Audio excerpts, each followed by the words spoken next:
اسی طرح اور بہت سارے لوگوں کی اس وقت جو غلطیاں ہو رہی ہیں، ان میں سے ایک غلطی جس کے بارے میں نے کہا، ہم تمام لوگوں کی عزت کرنے والے ہیں، احترام کرنے والے، حتیٰ کہ غیر مسلم بھی انسان ہیں، انسان کی عظمت اور احترام ہمارا دین ہمیں سکھا رہا ہے۔ تو ہمارے لیے ضروری ہے کہ سب کی عزت کریں، مگر ایک شرط ذہن میں رکھیے، کہنے والا چاہے کوئی بھی ہو، یہاں بلائنڈ فالوونگ، اندھی تقلید کی کوئی گنجائش نہیں۔ کوئی بھی آدمی ہو، کوئی بھی شخص ہو، کوئی بھی حادثہ ہو، کوئی بھی ایکسیڈنٹ ہو، کوئی بھی انسیڈنٹ ہو، ہم شخصیت کی بنیاد پر فیصلہ نہیں کرتے۔ غلطی سب سے ہو سکتی ہے، خطا کار کوئی بھی ہو سکتا ہے، اس لیے حقائق جو ہیں وہ ہم اپنے سامنے رکھتے ہیں، احترام اپنی جگہ، غلطی کی ہم تعویل نہیں کرتے۔ غلطی کسی بھی انسان سے ہو سکتی ہے، مگر جیسے میں نے مثال دی شروع میں، اگر ایک ڈرائیور غلطی سے کسی کو لگا دے، مسلمان ڈرائیور، تو کیا وہ قرآن یا حدیث پڑھ کر کسی کو ٹکر دے رہا ہے؟ غلطی اس کی ہے، ڈرائیور کی غلطی ہے، اس کے دین کی کوئی غلطی نہیں۔ یہ میڈیا کا کمال ہے کہ میڈیا جس چیز کو جیسے چاہے آگے پھیلا دے، اور یہی اس وقت ہو رہا ہے۔ کسی کے بارے میں کوئی بھی پروپیگنڈا کرنا بہت آسان ہے، مگر جب ہم یہ اصول اپنے ذہن و دماغ میں رکھتے ہیں کہ غلطی کوئی بھی کرے ہم اس کی تعویل نہیں کرتے، غلط ہے، کرنے والا کوئی بھی ہو، اور ہماری دعوت اس سے ڈیمیج نہیں ہوگی، اس لیے کہ ہماری دعوت تو قرآن و سنت کی دعوت ہے۔ جب قرآن و سنت کی دعوت ہے، اس کے مطابق کوئی بھی بات کرے گا، سر اور آنکھوں پر احترام اور اس کی پوری عزت ہم کریں گے۔ اور اگر کسی کی بھی بات، بشمول یہاں جو علماء موجود ہیں، اگر کوئی بات بھی غلط ہو جائے جو قرآن و سنت کے خلاف ہو، تو ہم تعویل نہیں کرنا چاہتے اس کی، اسٹیج سے وہ غلطی ہو رہی ہے اس لیے ہم اس کو قبول کریں، یہ ہماری دعوت نہیں، یہ ہمارا طریقہ کار نہیں۔ اس لیے میرے بھائیوں، اس اصول کو ہم اچھی طرح سے سمجھیں۔ اس وقت خاص قرآن و سنت آپ پوچھ لیجئے، علماء کرام موجود ہیں کہ صحابہ کا طریقہ کیا تھا، تابعین کا طریقہ کیا تھا، محدثین کا طریقہ کیا تھا، اور ائمہ کا طریقہ کیا تھا۔ اس کو ہم اپنے ذہن و دماغ میں رکھیں تو بہت ساری اسی طریقے سے آپ کے سامنے کروں، مگر کبھی آپ نے اسے میڈیا کے ذریعے عام کرنے کی کوشش نہیں کی۔ لیکن اگر میری کوئی غلطی ہو تو آپ چند سیکنڈ میں، منٹ نہیں، چند سیکنڈ میں اس کو عام کر رہے ہیں، تو اس کا مطلب کیا ہوا؟ اس کا معنی یہ ہوا کہ آپ بھی میڈیا کا شکار ہو گئے، پروپیگنڈے کا شکار ہو گئے اور غلط چیزوں کو پھیلانا چاہتے ہیں۔ اس لیے اچھی طرح سے سمجھ لیجیے، کوئی شخص کی غلطی اگر ہے بھی تو اس کا دعوت اہل حدیث سے کوئی تعلق نہیں۔ دعوت اہل حدیث سب سے دنیا میں تیز پھیلنے والی دعوت، الحمدللہ۔ دعوت اہل حدیث شخصیت کی محتاج نہیں، قرآن و سنت کی دعوت ہے۔ اور دعوت اہل حدیث میرے اور آپ کے یا مسٹر گوگل کی پابند نہیں ہے، بلکہ یہاں استاذ اور شاگرد کا رشتہ ہے۔ اساتذہ سے علم حاصل کرنے کی ہم بات کر رہے ہیں، ماہرین سے علم حاصل کرنے کی بات کر رہے ہیں، متخصص یعنی ایکسپرٹس اور اسپیشلسٹ، اس سے معلومات لینے کی ہم بات کر رہے ہیں۔ عقیدے کی بات لینا ہو، پہلے معلوم کیجئے کہ وہ آدمی خود عقیدے کو کتنا جانتا ہے۔ شریعت کی کوئی بات معلوم کرنا چاہتے ہو، پہلے معلوم کیجئے کہ وہ آدمی خود شریعت سے کتنا واقف ہے۔ دین کی کوئی بات آپ پوچھنا چاہتے ہیں، پہلے معلوم کیجئے کہ وہ آدمی کتنا معتبر اور ریلائبل ہے، کیونکہ ہمارے سلف نے ہمیں یہ اصول بتایا کہ انظروا امن تأخذون دینکم، کس سے تم دین لے رہے ہو یہ پہلے معلوم کرو، ویریفائی کرو۔ تو یہ ویریفائی کرنا یہ بہت ضروری ہے، ورنہ یہی فتنہ، فساد، غلط فہمی اور اس کی وجہ سے ہمارے اندر کدورتیں، بغض اور عداوت یہ چیز پھیلتی چلی جائے گی۔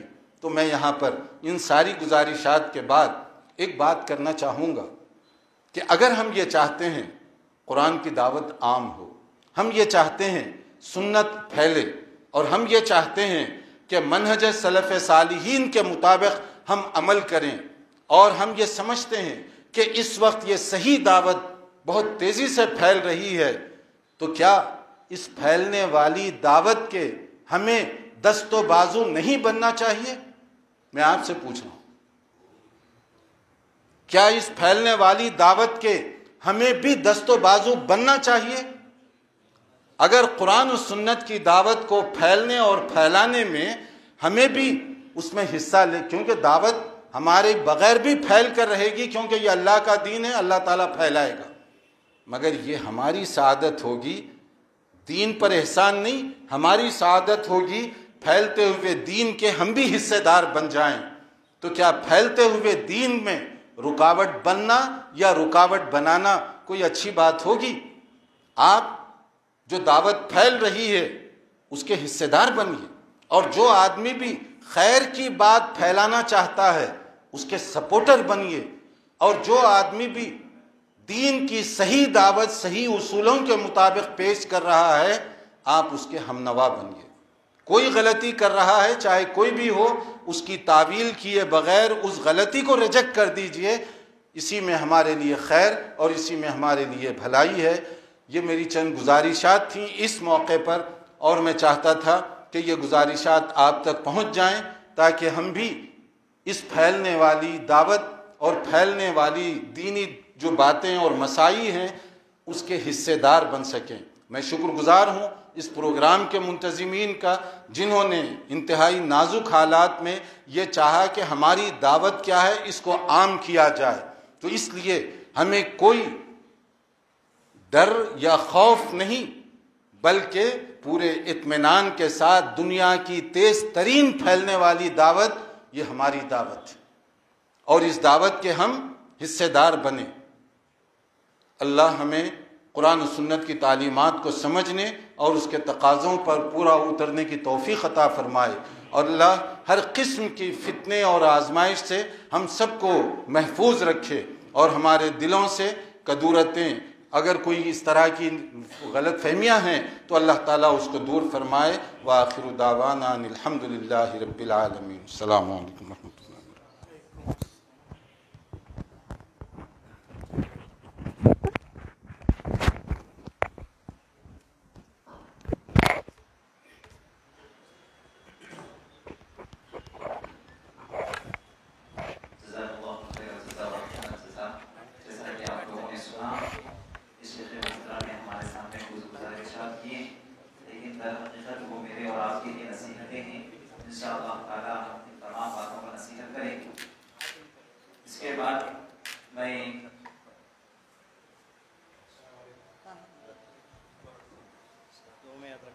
اس کے بعد میں فضیلت الشیخ عبدالسلام عقلی مدنی حفظہ اللہ سے گزارش کرتا ہوں کہ وہ ہمیں خطاب کریں۔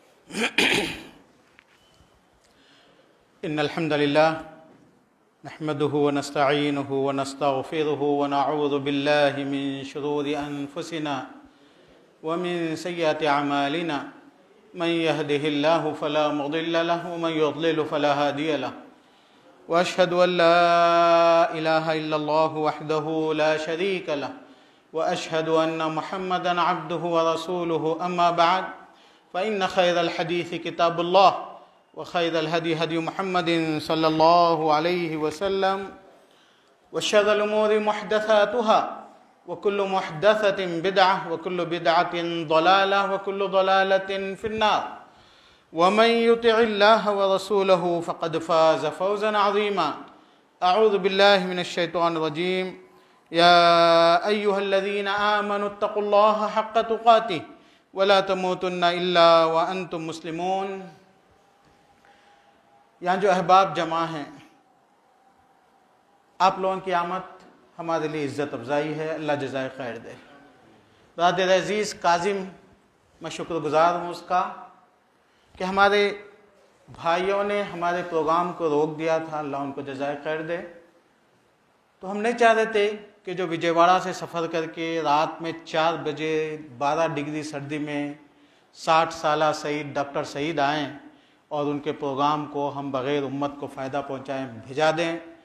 اور عبدالہادی صاحب پتہ نہیں وہ راز ہیں میں بتاؤں یا نہ بتاؤں کہ ان کی سفر کے 4-6 گھنٹے باقی ہیں اور اس گھنٹوں میں وہ کہاں سے کیسا آ رہے ہیں میں جانتا ہوں. آئے وہ کہ امت کو ایک پیغام پہنچا دیں. اور میرا بھی سفر ہے 1 آدھ دن میں. یہ بھائی اپنے پروگرام کینسل کر کے حامد صاحب آئے ہوئے ہیں. یہ سارے پروگرام، یہ ساری تکلیفیں برداشت اس لیے کی گئی کہ شاید کوئی اچھی سی بات ہمارے احباب کو جو قرآن اور حدیث کے ماننے والے ہیں ان تک پہنچا دی جائے. لیکن اچانک 2 بجے جب میسیج آتا ہے کہ آپ پروگرام نہیں کر سکتے تو بڑا دل دکھا، افسوس ہوا کہ کیا کیا جائے. پھر اللہ سے دعا ہوئی اور یہ مجلس جمی. اگر میں پیغام دینا چاہوں لا اینڈ آرڈر کے ذمہ داروں کو حیدرآباد کے، اور بات ریکارڈ ہو رہی ہے، اور جمعیت اور غیر جمعیت کے لا الہ الا اللہ محمد رسول اللہ بولنے والے بھائیوں کو، تو میں یہ پیغام ان کو دوں گا کہ میرے بھائی، ہم جھوٹ بولنے والوں میں سے نہیں ہیں، ڈرنے والوں میں سے نہیں ہیں، منافقت کرنے والوں میں سے نہیں ہیں، دھوکہ دینے والوں میں سے نہیں ہیں، بکنے والوں میں سے نہیں ہیں.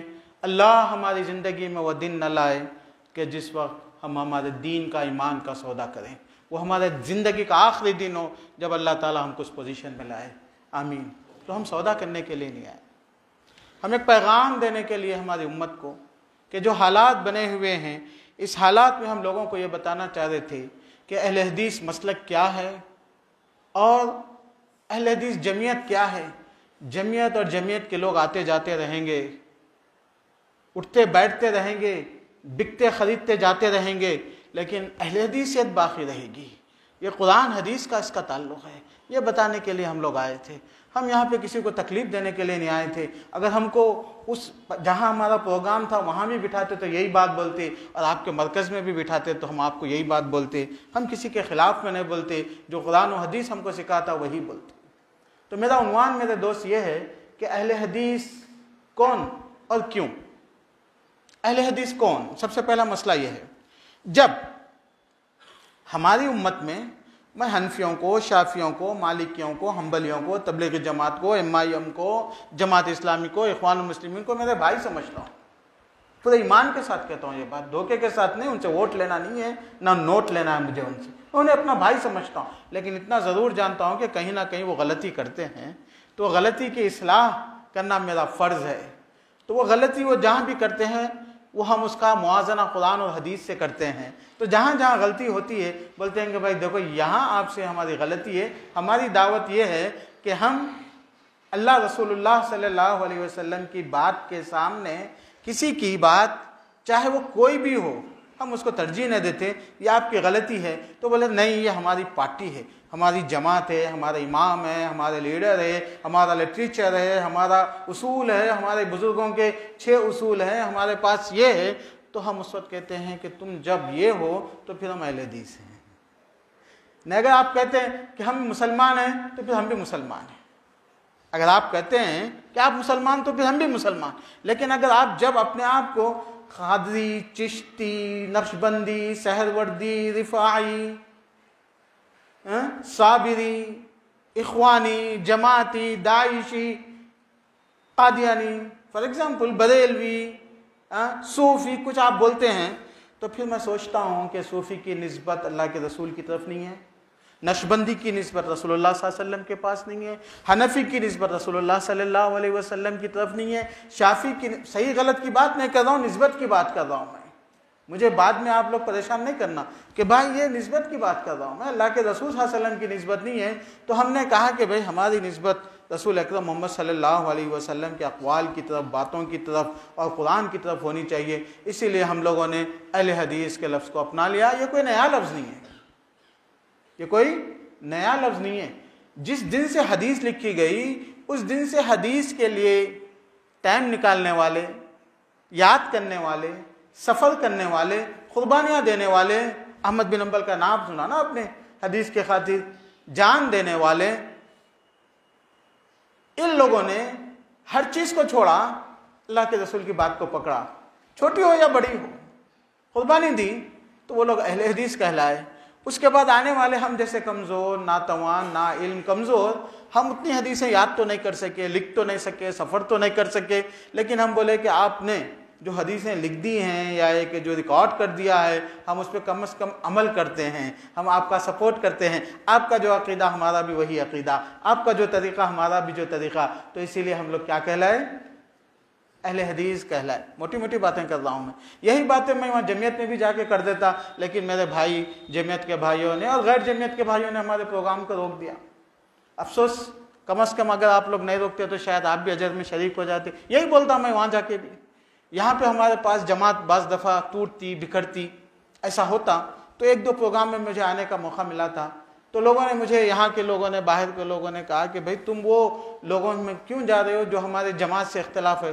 میں بولا اختلاف آپ سے ان کا کوئی عقیدے کا نہیں ہے، کوئی مسلک کا نہیں ہے، کوئی توحید کا نہیں ہے. آپ کون سے اختلاف جو ہے نا، کون امیر بنے گا کون امیر نہیں بنے گا، اختلاف ہے. جب آپ بھی مر جائیں گے وہ بھی مر جائیں گے تو ختم ہو جائے گا، ان کی اولاد پھر مل کے رہے گی نا. تو وہ دور ادا کرنے کے لیے میں جا رہا ہوں. میں نہیں چاہ رہا ہوں کہ یہ دشمنیاں، یہ آپ کے انتظامی امور کے جھگڑے آپ کے آئندہ آنے والی نسلوں میں چلیں، اس لیے میں جا کے آتا ہوں. بول اس کا کوئی جواب نہیں تھا ان کا. ڈاکٹر وسیع اللہ عباس صاحب آئے تھے 4-5 سال پہلے، تو اس وقت بھی میں تو یہاں رہتا ہی نہیں ہوں، میں تو اکثر میری عمر جو ہے نا 40 سال سے زیادہ باہر ہی گزری. تو وہاں پہ بھی جو ہے نا، یہاں پہ جمعیت والوں نے لکھ دیا کہ ان کے دروس کو بائیکاٹ کیا جائے. میں نے وہ ذمہ داروں سے بات کی، بولے کہ نہیں وہ مجبوری تھی اور زبردستی تھی. پتہ نہیں ایسی بات نہیں کہ میں نے لکھا ہے اس کو ریکارڈ میں 5 سال پہلے، آج کی بات نہیں، 5 سال پہلے جب آئے تو اسی دن میں نے لکھا، فون پہ بات کیا. پھر میں نے لکھا، میں نے کہا کہ اہل حدیثوں کے ایک بہت بڑے عالم ہیں ڈاکٹر وسیع اللہ عباس صاحب، آپ کا اختلاف ان سے انتظامی ہو سکتا، ایڈمنسٹریٹو ہو سکتا، جماعتی ہو سکتا، عقیدے کا، منہج کا، قرآن اور حدیث کا اختلاف نہیں ہو سکتا. یہ تو ساری دنیا کو لوگ حدیث سنانے والے ہیں. تم لوگ اپنے منہج کے اور عمارت اور عہدوں کے اختلافات کی وجہ سے شیخ کے دروس کو بیکاٹ کرنے والی بات کر رہے، یہ کون سا دین ہمارا ہے؟ تو وہی بات آج میں وہ کہہ دیتا، لیکن ان لوگوں نے ہمارے پروگرام کو رکوا دیا، اور اس میں کیا مصلحت تھی ہم کو تو نہیں سمجھ میں آیا. ہم ان سے یقین دلاتے کہ بھائی یہی بات ہم آج بھی کر رہے ہیں، کل بھی کریں گے، آئندہ بھی کریں گے. تو اسی لیے امید کہ آئندہ ہمارے کوئی پروگرام کو انشاءاللہ وہ میرے بھائی رکانے کی کوشش نہیں کریں گے، اسی لیے میں بات کر رہا ہوں. تو بہرحال دوستو اور بھائیو، اہل حدیث کی بات یہ ہے کہ مسلمانوں میں بہت سے نام لوگوں نے اپنا لیے، آئیڈینٹی ان لوگوں کی ہو گئی، شعار ان لوگوں کا ہو گیا، سمبل ان لوگوں کا ہو گیا نا، ہے نا، سمبل بھی ہے لوگوں کے، معلوم نا آپ لوگوں کو. تو ہم اس وقت جب یہ باتیں آئی تو ہم لوگوں نے کہا کہ بھئی ہم حدیث ہے. اب چلو یہ شروع کہاں سے ہوا؟ دیکھیے اللہ کے رسول صلی اللہ علیہ وسلم کے زمانے میں ایک ہی جماعت تھی، وہ سماکم المسلمین. اللہ تعالیٰ بولے تو مسلمان ہو، ٹھیک ہے. کون مسلمان؟ جو اللہ رسول کو ماننے والے ہیں قرآن حدیث پہ. اسلمت وجہی للہ، کہ وہ جو اللہ کی طرف اپنے آپ کو سونپ دیے. تو مسلمانوں کے اپوزٹ میں جو جماعت تھی وہ کون سی تھی؟ انا کفرنا بکم. وہ بولے ہم کافر ہیں، بولے وہ لوگ، ہم لوگ نہیں دیے ان کو لقب، ابو جہل کو، ابو طالب کو. وہ لوگ بولے انا کفرنا بکم، ہم تمہارے کو انکار کرتے، مطلب کافر. کفر کا مطلب ڈینائنگ. تو اسی لیے اللہ تعالیٰ ان لوگوں کو قرآن میں قل یا ایھا الکافرون بول کے کیا کہتے اللہ تعالیٰ ایڈریس کرتے. ایک ہی تھے مسلمان. اور اللہ کے رسول صلی اللہ علیہ وسلم بہت چیزیں ہمارے کو قیامت تک آنے والے گائیڈنس دے کے چلے گئے تھے. ارباز ابن ساریہ رضی اللہ عنہ کی ایک صحیح حدیث ہے، اللہ کے رسول نے وعظنا رسول اللہ صلی اللہ علیہ وسلم ذرفت منہ العیون ووجلت منہ القلوب. ایک مرتبہ اللہ کے رسول نصیحت کرے تو اتنا درد تھا کہ سب کی آنکھیں بہنے لگی، سب کے دلوں میں درد ہونے لگا، دل درد ہونے لگے. پھر اس کے بعد اللہ کے رسول نصیحت کرتے کرتے بولے وَمَن يَعِشْ مِنْكُمْ فَسَيَرَىٰ اخْتِلَافًا كَثِيرًا، جو زندہ رہیں گے، صحابہ کو بول رہے ہیں، جو زندہ رہیں گے میرے بعد بہت اختلاف دیکھیں گے، اختلاف ہوگا. فَسَيَرَىٰ اختلافاً کثیرا، بھائیوں کا اختلاف، بہنوں کا اختلاف، میاں بیوی کا اختلاف، اختلافات تو ہیں نا بھائی. فَسَيَرَىٰ اخْتِلَافًا كَثِيرًا عَلَيْكُمْ بِسُنَّتِي، اختلافات میں اب بچنے کا طریقہ کیا ہے؟ علیکم بسنتی، دیکھو میرا طریقہ، اللہ تعالیٰ حفاظت لیا، قرآن حدیث، یعنی حدیث رہے گی. حدیث کیا ہے؟ شرح ہے، کس کی؟ قرآن کی، تو قرآن بھی رہے گا. اللہ تعالیٰ نے قرآن کے متعلق کہا قرآن میں اِنَّا نَحْنُ نَزَّلْنَا الذِّكْرَ وَإِنَّا لَهُ لَحَافِظُونَ، ہم حفاظت کریں گے قرآن کی. اللہ تعالیٰ بولے قرآن تو تبدیل نہیں ہوا نا، ہوا نہیں ہوا، قرآن تبدیل نہیں ہوا، نہیں ہو سکتا. تو یہ قرآن موجود ہے، تو قرآن کی شرح بھی موجود ہے. ہم لوگوں کو نہیں معلوم، ہم لوگ حدیث نہیں پڑھتے، ورنہ علماء کرام جیسا الحمدللہ رب العالمین الرحمن الرحیم مالک یوم الدین یاد کرتے نا، اسی طریقے سے اللہ کے رسول کے الفاظ بھی یاد کرتے تھے. انما الاعمال بالنیات وانما لکل امرئ ما نوى فمن كانت هجرته الى الله ورسوله فهجرته الى ما هاجر الیہ، ایسا یاد کرتے. رواج ہے سعودیہ میں ابھی بھی. اب بن باز کو دیکھیں، نابینا تھے انہوں، لیکن وہ فتوے دے 50 سال، وہ ہر فتوے میں قرآن حدیث سناتے رہتے. حدیث یاد ہے نا ان کو؟ ہاں، تو آج بھی وہاں پہ جیسا قرآن کو یاد کرنے کے ہمارے پاس تحفیظ القرآن کے مدرسے ہے، وہاں پہ مسلم ملکوں میں تحفیظ الحدیث، تحفیظ النصوص کے بھی مدرسے یاد کرتے وہ لوگ. حدیث رہتی، وہ کیسا رہتی؟ اللہ تعالیٰ قرآن میں بولے نا ان علینا جمعہ وقرآنہ، ہمارے اوپر قرآن کی حفاظت کی ذمہ داری ہے، جمعہ، قرآن کو جمع کرنا. ثم ان علینا بیانہ، قرآن کو بیان کرنے کی بھی ذمہ داری ہمارے اوپر ہے. کون بیان کرے وہ قرآن؟ کون بیان کرے؟ اللہ تعالیٰ بولے نا قرآن میں وَأَنزَلْنَا إِلَيْكَ الذِّكْرَ لِتُبَيِّنَ لِلنَّاسِ مَا نُزِّلَ إِلَيْهِمْ، اے نبی قرآن نازل کے تم بیان کرو، لوگوں کو بیان کرے اللہ کے رسول صلی اللہ علیہ وسلم. تو حدیث بھی محفوظ ہے. ٹھیک ہے، تو اللہ کے رسول صلی اللہ علیہ وسلم صحابہ کے زمانے میں ایک ہی جماعت تھی، وہ تھی مسلمانوں کی، اور اللہ کے رسول صلی اللہ علیہ وسلم بولے جماعت کے ساتھ رہو، جماعت کے ساتھ رہو. جس کو من اراد بہبوۃ الجنہ، جنت میں باغ چاہیے، جگہ چاہیے زبردست محبوبہ، فلیلزم الجماع، جماعت کے ساتھ رہو.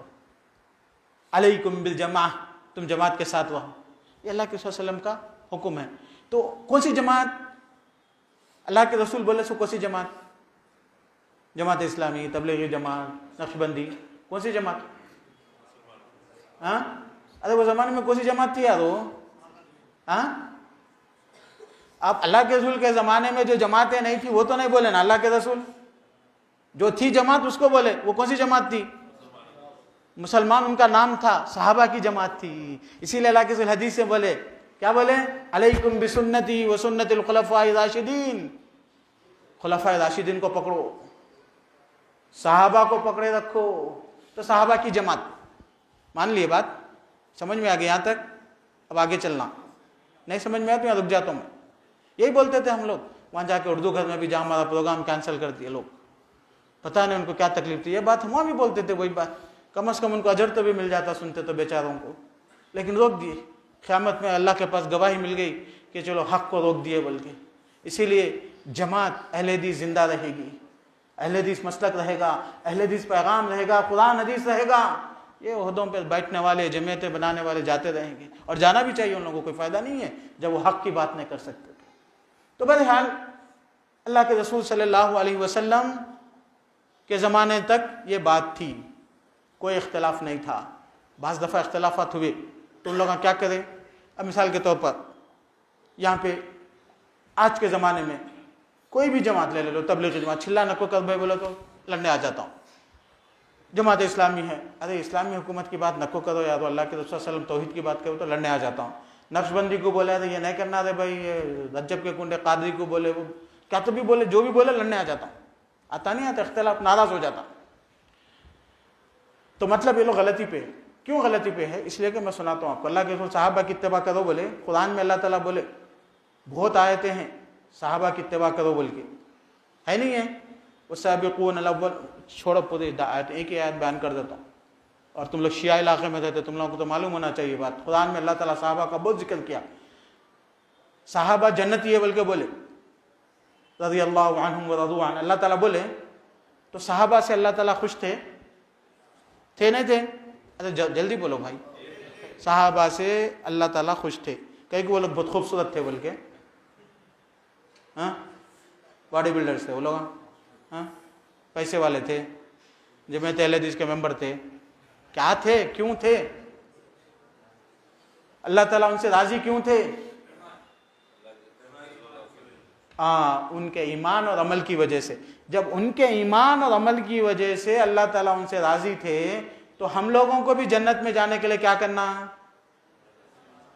ان کے ایمان اور عمل کو ماننا. ان کا ایمان اور عمل کی 2-3 مثالیں دیتا ہوں میں. وہ ہے مسئلہ, اللہ کے رسول کا انتقال ہو گیا تو سب سے پہلا مسئلہ پیدا ہوا کان دفن کرنا.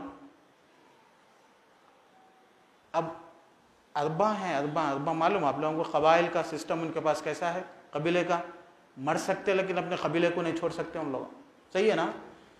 تو پہلی بات. دوسری بات یہ ہے کہ اللہ کے رسول صلی اللہ علیہ وسلم کے بعد پھر جو ہے نا بادشاہ کس کو آتی, حکومت ان کے خاندان میں آنا نا, سمپل بات ہے. پوری دنیا کا وہی سسٹم ہے, آج بھی وہی سسٹم ہے. تو سب سے پہلے مسئلہ پیدا ہوا کہ اللہ رسول کو کان دفن کرنا.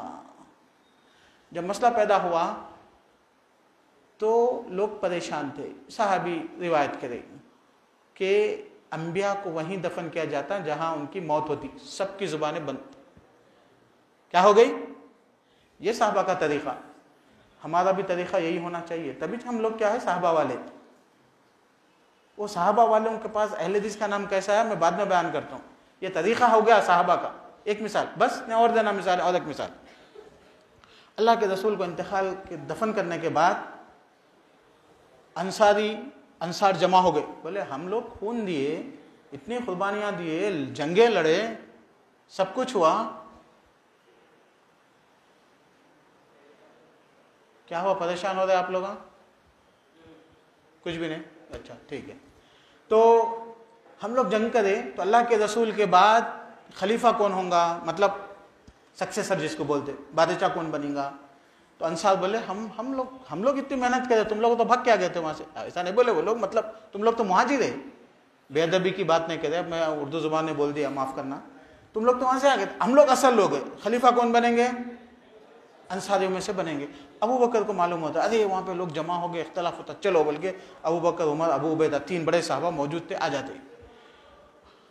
تو بات کرتے تو انصاریوں کے جو لیڈر تھے سعد بن عبادہ, انہوں بولتے نہیں امیر ہم میں ہوں گا. بولے اللہ کے رسول بولے نہیں ایسا نہیں بھائی, کیسا تم میں امیر ہوتا, ایک امیر تمہارا, ایک امیر مہاجرین کا امیر اور ایک انصار کا امیر. بڑا کریٹیکل معاملہ ہے, حکومت. تو ابو بکر صدیق رضی اللہ عنہ ایک حدیث سناتے, سنو. الائمۃ من قریش, میں اللہ کے رسول سے سنا, اللہ کے رسول بولے خلیفہ جو ہوں گا وہ کس میں سے ہوں گا؟ قریش. پورے مکے والے, مدینے والے سب, کوئی بھی قریش نہیں, انصاری. پورے صحابہ کیا ہو گئے, کیا ہو گئے؟ خاموش بٹ گئے. چھوٹا مسئلہ نہیں, بڑا مسئلہ. اب ہم جا کے کس کو تو بھی بولے بھائی تو حکومت کی بات نہ کو کر, تو جو ہے نا یہ خبروں کی بات نہ کو کر, یہ نہیں, کچھ بھی بولے تو مانتے لوگ؟ نہیں مانتے. لیکن اہل حدیث اگر کوئی اپنے آپ کو بول رہا اور جانتا اہل حدیث, خالی ایسا نہیں کہ اہل حدیثوں کو پیدا ہوا یا جمعیت اہل حدیث میں اس کو نوکری مل گئی, ایسا نہیں. اہل حدیث اگر جانتا تو اس کو بولے بھائی دیکھ یہ چیز تو غلط کر رہا, بولے تو کیا کرتا ہوں, کیا کرتا, مان لیتا. اس کو صحیح اہل حدیث بولتے. نہیں بھائی جاؤ کہاں کا لگائے, بولے تو پھر نہیں ہے, نام کا ہے, خالی نوکری کے واسطے, عہدے کے واسطے, بولے جیسا. ٹھیک ہے, کس کے واسطے ہونا؟ حدیث کے لیے ہونا. تو دوسری بات, یہ صحابہ کا طریقہ ہوا. تو اللہ کے رسول صلی اللہ علیہ وسلم کے زمانے میں ایک ہی جماعت تھی, تو اسی لیے سب لوگ مسلمان بولتے تھے اپنے آپ. آج بہت سے لوگ ہیں اپنے آپ کو اہل حدیث بولنے شرم آتی ان لوگوں کو. تو تمہاری آئیڈینٹی نہیں ہے نا, آئیڈینٹی ہونا نا. جب تم اب دیکھو بھائی, تمہیں کوئی گدھے کو گدھا بولے تو آپ کے دماغ میں جو نا ریس میں تو نہیں آتا نا, گدھا بولے تو وہی پکارتا, گھر میں گلی میں گھومتا, وہ دماغ میں آتا نا. تو اسی طریقے سے آپ نام بولے نا تو نام کے پیچھے ان کا کام کیا ہے وہ بھی معلوم ہوتا. کمپیوٹر بولے تو آپ کے دماغ میں موبائل تو نہیں آتا نا, آتا نہیں آتا. اب میں کرسچن بولا آپ, تو آپ اس کو لمبی داڑھی, ٹوپی, جو سجدے میں نماز پڑھے سو دماغ میں آتا آپ کے, نہیں آتا. تو ویسے ہی آپ جماعت اسلامی بولے, اخوان المسلمین بولے, داعش بولے, نقشبندی بولے, چشتی بولے, تو آپ کے دماغ میں جو آتا, ویسے ہی ہماری بھی ایک آئیڈینٹی ہے. اہل حدیث بولے تو انگریزوں کو معلوم تھا, وہ زمانے میں جو ہے نا وہابی بولتے تھے ان لوگوں کو، وہابی. تو ہنٹر بول کے ایک تھا، ان جو ہے نا ریسرچ کر کے لکھا سب سے خطرناک قوم بولے تھے وہابیوں کی ہے جو انگریزوں سے جہاد کرتی لڑتی. تو اس کی ان کے وہ بھی لکھا ڈسکرپشن دا انڈین مسلمس بول کے، اس میں لکھا ان کو لمبے لمبے داڑیاں رہتے. وہ زمانے کے اہل حدیث تھے، وہ آج کل تو داڑیاں بھی نہیں ہیں، زبردستی کے پھر اہل حدیث بنے ہوئے. تو لمبے داڑیاں رہتے، اونچے جھبے رہتے، نماز میں ہاتھاں اٹھاتے ان لوگاں، سینے پہ ہاتھا. یہ سب ڈسکرپشن دیا ہوں. اس کو نہیں معلوم سنت پہ عمل کرنا بول کے تو پورا کمپلیٹ ڈسکرپشن دے دیا. آج بھی ہمارے لوگ جو ہے نا ایسے شرماتے. شرمانے کی بات نہیں ہے، یہ ڈسکرپشن ہے ہمارا. تو ہمارا نام اللہ کے رسول صلی اللہ علیہ وسلم کی جماعت چل پڑی. حضرت علی رضی اللہ عنہ حکومت پہ آئے. ٹھیک ہے، جب تک مسلمان ایک ہی تھے نا.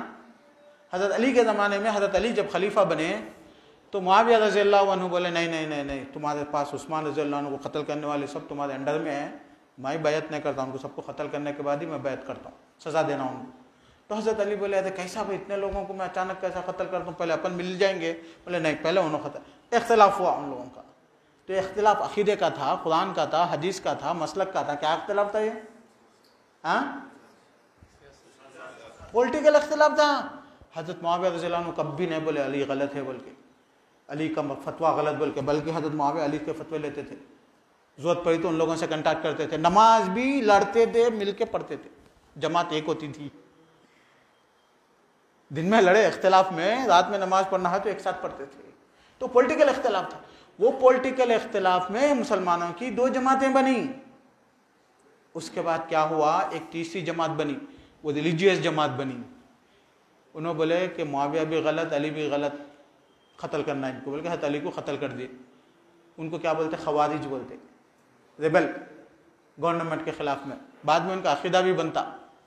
لمبی ایک گروپ ہے، آج بھی زندہ ہے وہ لوگ. ان کی ایک گروپ آج بھی موجود ہے. معلوم نہیں معلوم آپ لوگوں کو؟ ارے کیا بھائی مسلمانوں کے اتنے کنٹریز ہے بولتے. کہاں ہے مسلمانوں کی کنٹریز؟ ریالٹی ہے، پڑھنا. وہ ایک گروپ جو ہے نا آج بھی ان لوگ کہاں ہے؟ ہاں جی، ارے نہیں بھائی، مسقط، عمان. کون حکومت کرتے ہیں وہاں پہ؟ عباسی بولتے ہیں ان لوگ اپنے آپ کو. خوارج نہیں بولتے، نام چینج کر لیا بعد میں. کیا ہے نام ان کا؟ عبادی بولتے. لوگ جا کے مسقط کوئی جا کے آئے تو ان لوگوں کو تھوڑے الٹے سیدھے کام کرتے نمازوں میں. ان کی اوریجنل کہاں ہے؟ خوارج سے ہے. وہ آج تک موجود ہے، حکومت کرتے ہیں ان لوگ.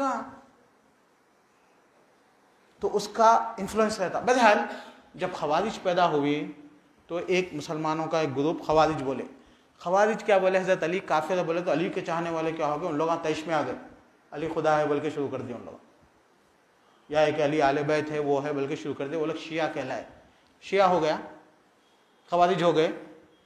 ہوئے نہیں ہوئے؟ اب تم کیا ہوئے پھر اس میں؟ تو مسلمان نہیں بولتے اپنے آپ کو. تو مسلمان بولتے خوارج کافر بولنا. اللہ کے رسول خوارج کافر نہیں بولے نا، غلطی کرتے ہیں ان لوگ، کافر نہیں ہے. اب مثال کے طور پر سعودیہ میں گورنمنٹ کے خلاف میں لوگ نکلتے. ارے گورنمنٹ کے خلاف میں نکلے تو مارو بول کے مارتے ہیں ان کو، لیکن کافر تو نہیں ہوئے نا، نماز جنازہ پڑھتے ہیں ان کی. تو حضرت علی رضی اللہ عنہ سے لڑے ان لوگ، جنگ ہوئی. تو حضرت علی رضی اللہ عنہ سے لوگاں بولے کافر ہے کیا؟ لوگاں بولے کافر ہے. وہ لوگ سنت پہ، قرآن پہ عمل کرنے کے لیے تو ہمارے سے لڑے، لیکن غلط سمجھے. کیا کریں؟ غلط سمجھے. تو وہ لوگ جب 6000 لوگ جمع ہو کے حضرت علی سے لڑے، جنگ ہوئی، زبردست جنگ ہوئی. تو حضرت عبداللہ بن عباس ان کے پاس سمجھانے کے لیے گئے. کیا کرنے گئے؟ تو حضرت علی بولے مت جاؤ، یہ بہت خطرناک ایکسٹریمسٹ ہے، یہ لوگ ٹیررزم کے جیسا مار دیتے ان لوگوں کو. تو نہیں میں جاتا ہوں، بلکہ انہوں گئے. جا کے ان سے بات کرتے.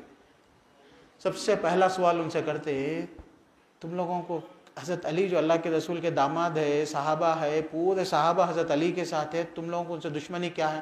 بولے وہ قرآن پہ عمل نہیں کرتا ان لوگوں. کیا ہے؟ ان الحکم الا للہ. بولے قرآن میں ہے کہ اللہ تعالیٰ کی بات مانو. بولے تو حضرت علی کیا کرے؟ 2 قاضی بنائے بیچ میں ان کی بات ماننے کے لیے. تو اسی لیے انہوں کافر. تو حضرت عبداللہ بن عباس بولتے ہیں دیکھو بھائی، جن لوگوں میں قرآن نازل ہوا، قرآن سمجھے، وہ لوگ صحابہ تھے. تمہارے 6000 لوگوں میں ایک بھی صحابی نہیں ہے، تم لوگ حق پہ کیسا ہو سکتے؟ تو دین کو صحابہ صحیح سمجھتے ہیں، تم زیادہ صحیح سمجھتے. بلکہ ان کو ان کے جو ڈاؤٹس تھے اس کا جواب دیتے. اب میں ڈاؤٹس کا جواب نہیں دے سکتا یہاں پہ. جواب دیے تو 2000 لوگ توبہ کر کے حضرت عبداللہ بن عباس کے ساتھ آ جاتے. تو عبداللہ بن عباس رضی اللہ عنہ جو چیز ان کو سکھائے وہ سکھانے میں ایک بات یہ بھی بولے کہ تمہارے درمیان میں کوئی بھی ایک صحابی نہیں ہے, تم لوگ حق پہ کیسا ہو سکتے. تو خوارج. اس کے بعد تھوڑے دنوں کے بعد کیا ہوا بولے تو وہاں پہ جو ہے نا اب ریلیجیس بہت سے گروپاں بننا شروع ہو گئے. خوارج ایک بن گیا, شیعہ ایک بن گیا. اس کے بعد کیا ہوا وہاں پہ ریشنلزم پیدا ہوا. کیا ریشنلزم؟ بولے کہ بھائی اللہ تعالیٰ تقدیر لکھ دیا نہیں لکھ دے تب نمازیں پڑھنے کی کیا ضرورت ہے؟ ضرورت نہیں ہے نمازوں کی. تقدیر کی بنیاد ہے نمازیں غائب. بعض لوگ کیا کہتے ہیں, ان لوگ ایسا بولے تو ان لوگ کیا کہتے اس کے اگینسٹ میں چلے گئے. کیا اگینسٹ میں چلے گئے؟ آگے میں چلے گئے تقدیر کچھ بھی نہیں, چل ہٹ بلکہ انکار, تقدیر کا انکار کر دی. بعض لوگ کیا کہتے ہیں تقدیر میں لکھ کے بلکہ عمل کا انکار کر دیا, نہ کوئی ضرورت نہیں ہے بلکہ لکھ کے ہے نا بھائی, اب کیا کرنا کی ضرورت ہے. دوسرے لوگ کیا بولے, اچھا لکھ کے ہے بولے تو ایسا بدلنا, تو نہیں لکھ کے نہیں ہے, سب بیکار ہے, خلاص کینسل. ایک گروپ نکلا قدریہ, ایک گروپ نکلا جبریہ, پھر ایسے گروپ نکلے جہمیہ. یہ سب آج ان کے نامہ نہیں ہیں لیکن یہ عقیدے موجود ہے آج بھی. لوگ آج تقدیر میں رہتے نماز پڑھتے تھے یارو, تقدیر میں رہتے ایسا نہیں ہوتا تھا, بولتے لوگ آج ہے یہ, تو اس کا اثر ہے. تو ایسے گروپاں بنتے چلے گئے. جبریہ بن گیا, قدریہ بن گیا. معتزلہ بول کے گروپ آیا, انہوں بولے عقل, اس کا مطلب کیا ہے, اس کا مطلب کیا ہے. آج بھی دیکھو جو معتزلہ جو نا ریشنلزم رہتے, جو قرآن حدیث نہیں پڑھتے نا, عقل کی بات کرتے. سود حرام ہے اس لیے حرام ہے, اس کی وجہ سے یہ حرام ہے, یہ اس کی وجہ سے, یہ اس کی, ہر ایک کی ایک. بلکہ نماز کو کیا کرے, نماز زبردست بیسٹ ایکسرسائز بولتے ہیں ان لوگ. کیا بولے تو وہ اکوپنچر ہوتا, پیران دب جاتے اور ویسا ہوتا, یہاں کے مسلس ٹائٹ ہوتے. یہ سب کیا کہتے ہیں ان لوگ, ہر چیز کو نماز عبادت کو کیا کر دیے, ہاں عقل سے جوڑ دیے. عقل ہمیشہ بات کرتے. اب ان کو بولو بھائی دیکھو یارو, یہ تم جو ہے نا یہ شرک بدعت وغیرہ کو تم نہیں قبول کرو, بولے تو مصلحت ہے, میں مل کے رہنا, اتفاق اتحاد سب مل کے رہنا. اب ان کی عقل میں کیا ہے بولے تو سب مل کے رہے تو ہم لوگوں کو ووٹاں زیادہ ملتے, اپنے MLA بن جاتے, مسلمان سیف ہو جاتے, پھر مسلمانوں کی حکومت آ جاتی. ایسا دماغ کام کرتا ہوں ان لوگوں کا. آنا سمجھ میں آپ لوگوں کو. تو اس کو بولتے ریشنلسٹ. مصلحت, حکمت, اس میں یہ حکمت ہے, اس میں وہ حکمت ہے. تیرے کو کون بتایا تھا بھائی حکمت؟ اللہ تعالیٰ بولے نماز پڑھو, سیدھا پڑھنا. کہاں کی حکمت لگا؟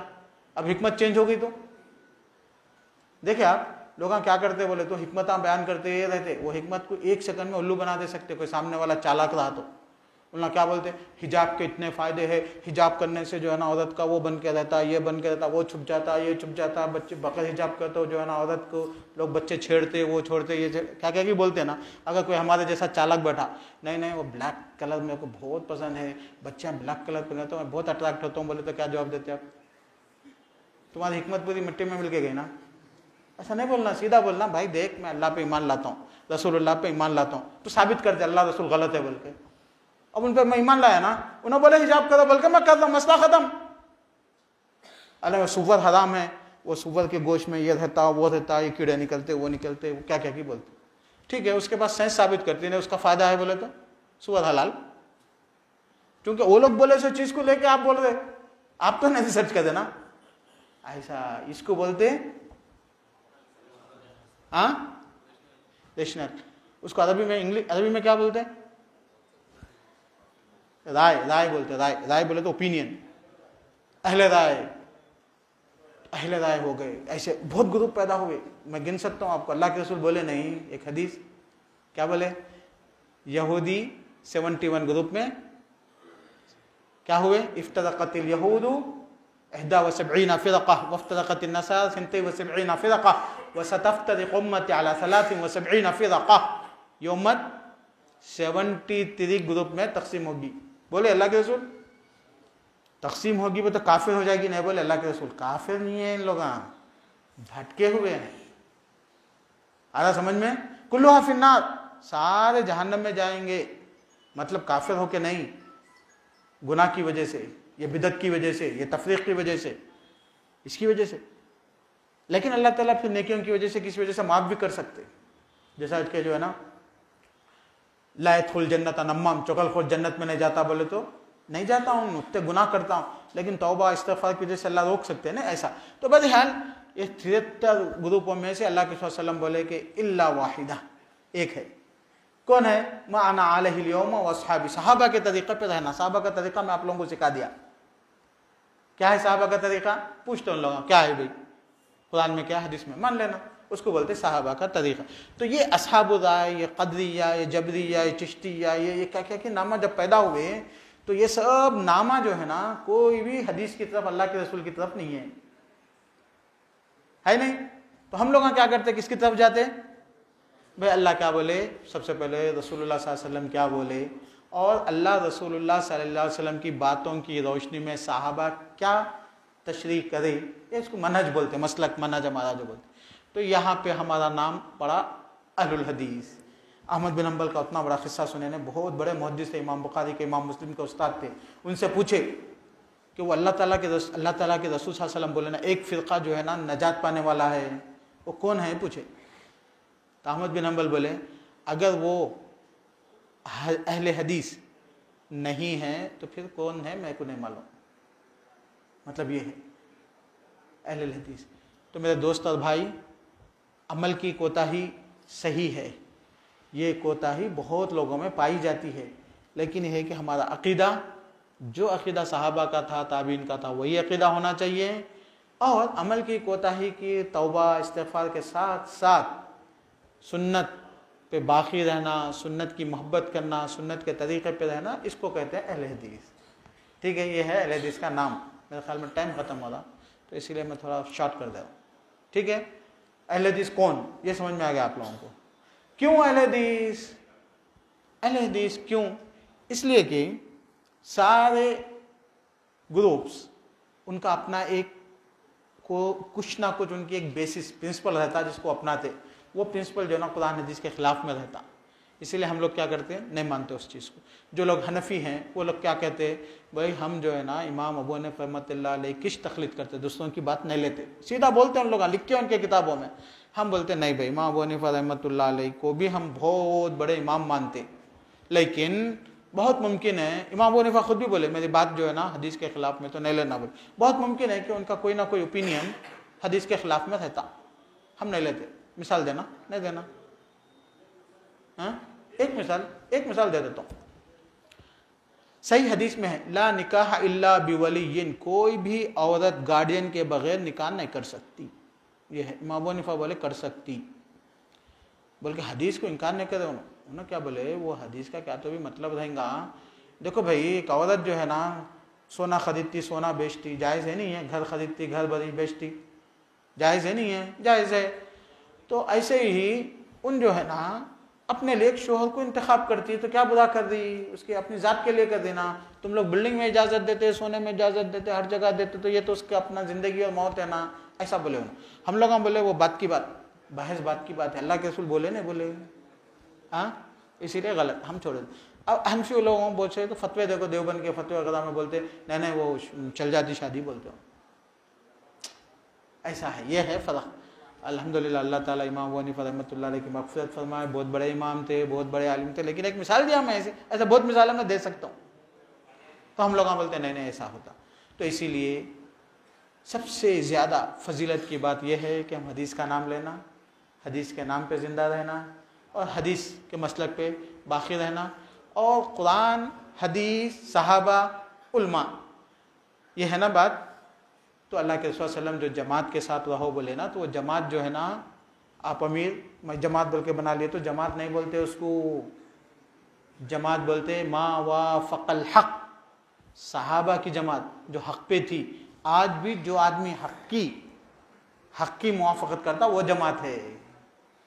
کس کی موافقت کرتا ہے؟ حق کی جماعت کرتا ہے. اسی لیے آپ لوگ جتنے بھی جماعتیں انڈیا میں دنیا میں دیکھ رہے ہیں، یہ جماعتیں بعد میں بنی سو ہیں. ہم لوگ جماعت نہیں بناتے، ہم لوگ حق کی اتباع کرتے ہیں. اور اگر کہیں حق کے مسلمان 1 لاکھ 2 لاکھ 10 لاکھ 100 لاکھ ان کا ایک امیر ہے تو ہم اس کو امیر سمجھتے، اس کی بات سننا جب تک کہ وہ قرآن حدیث کی مخالفت نہیں کرے. یہ چند باتیں تھیں، اور ایک تقریر میں یہ باتیں سمجھا نہیں سکتے ہم، اور یہ باتیں ہماری جمعیت میں جماعت میں نہیں ہو رہی ہیں. ہماری جماعت اور جمعیت حالات حاضرہ پہ باتیں کر رہے، مسلمانوں کے حالات، ان کے حالات، بی جے پی کیا کر رہی، یہ سب کر رہی. بھائی اہل حدیث بولے تو قرآن حدیث دین مسلک کی بات کو امپورٹنٹ ہے، یہ اس پہ پہلے بات کرنا، یہ حق ہے. یہ چیزیں ہماری جماعت میں ختم ہوتی جا رہی ہیں، اس کے لیے غلطیاں ہو رہی اور بے وقوف لوگ جو ہے نا نمائندگی کر رہے، تو کوئی بھی آدمی مسلک کی نمائندگی کرنے کے لیے قرآن حدیث کا صحیح علم رکھنے والا ہونا چاہیے. اسی لیے علماء کی اتباع کرنا ضروری ہے جب تک کہ وہ قرآن حدیث کی مخالفت نہ کریں. اللہ تعالیٰ قرآن میں بیان فرماتے ہیں یا ایھا الذین آمنوا اطیعوا اللہ واطیعوا الرسول واولی الامر منکم. اللہ کو، رسول اللہ کو مانو. پھر اولی الامر بولے تو علماء والامراء، علم والے اور حکومت والے. حکومت والے دنیا کے مسئلوں میں جو بتاتے اس کی بات ماننا. ان بولا بھائی سگنل ریڈ پہ رک جاؤ، بولے تو رک جانا، نہیں تو کیا کریں گے آپ نہیں رکے تو جھگڑے ہوتے. پھر ایسی باتیں مان لینا، دنیا کی باتیں. دین کی باتیں میں حلال حرام کیا علماء بتاتے. علماء بولے تو تھوڑا بہت علم نہیں، جس کا گہرا علم رہتا اس کو عالم بولتے ہیں. امید کہ میں جتنی باتیں سمجھا چکا، یہی باتیں ہم لوگ اردو گھر میں بھی سمجھا دیتے تھے، لیکن افسوس کہ ہمارے کو وہاں جمع ہونے نہیں دیے. بہت سارے لوگ چلے گئے. جو چلے گئے اللہ تعالیٰ ان کو انشاءاللہ ان کی نیت کا اجر دیں گا. تو آپ لوگوں کو جمعیت والے، غیر جمعیت والے جو بھی ملے ان کو پہنچا دو. ہم لوگ صحیح بات ہی سکھائے اور ریکارڈ ہے، اس کو چیک کر لو. بولو اللہ جزائے خیر دے. السلام علیکم ورحمۃ اللہ وبرکاتہ.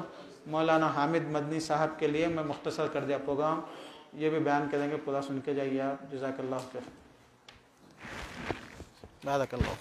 ان کو ذرا لگاؤ بھائی.